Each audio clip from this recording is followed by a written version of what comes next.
There are many ways to get the things that we want for ourselves in our lives, but basically it all begins with how we choose to think. As you think, so shall you be. A 40-year-old businessman was suffering from inferiority complex. He feared that he would lose the project next day. He lamented that he is about to sink in the business. So he was given a medicine that contained, "I can do all things through Christ which strengthens me."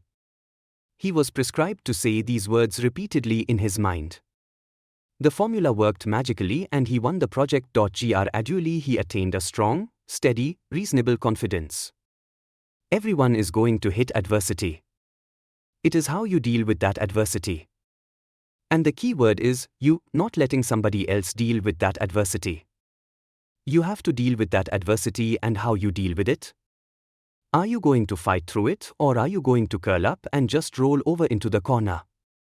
It is going to be pretty much determined how the rest of your development from a mental standpoint is going to carry you. You cannot win the war against the world if you cannot win the war against your own mind. This sound moves me. So this was a sound that I heard years ago, and there are times in my life where I just stopped and I play the sound. Because it does something for me internally, it moves me. Write that down. The very first thing that needs to happen to you every single day is you need to be moved. You need to be moved, whatever it is that you can do, literally to incite it. Listen to me very closely. When I say find something that moves you, what most of you do wrong is you are waiting for something to move you. Instead of creating the thing every day that moves you. And the reason why I say find something that moves you, because what separates humans is our effort. There's some of us, we give 70% of what we do, some of us 80%. Some of us 90%.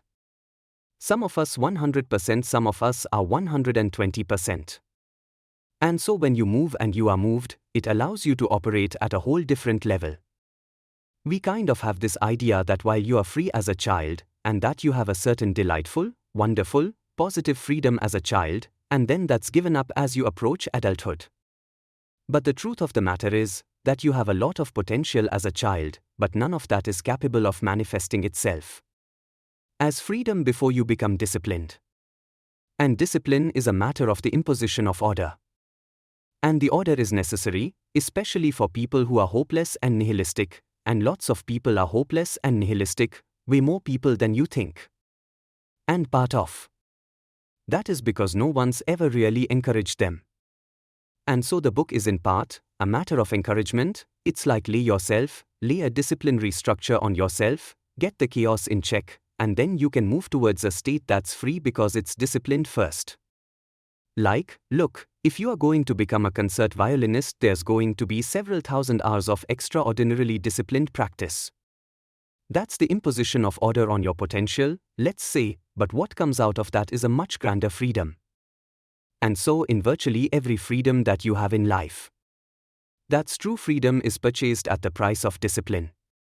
At some point, you gotta start winning. You can't always look for other people to help you. Other people got their own problems, they got their own they gotta deal with their trying to achieve their own goals.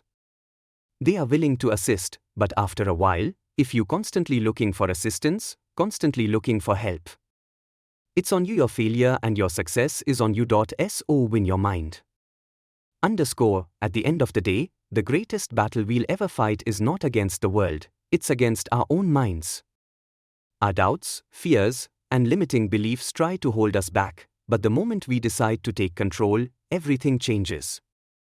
Winning your mind means training it every single day, pushing past resistance, and stepping into the strongest version of yourself. Success, happiness, and growth don't start outside, they start within. So, challenge your thoughts, rewire your mindset, and take ownership of your future. Remember, the mind is like a muscle. The more you train it, the stronger it gets. If this resonated with you, don't just listen, take action.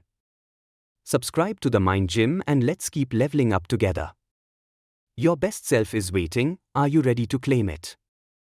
_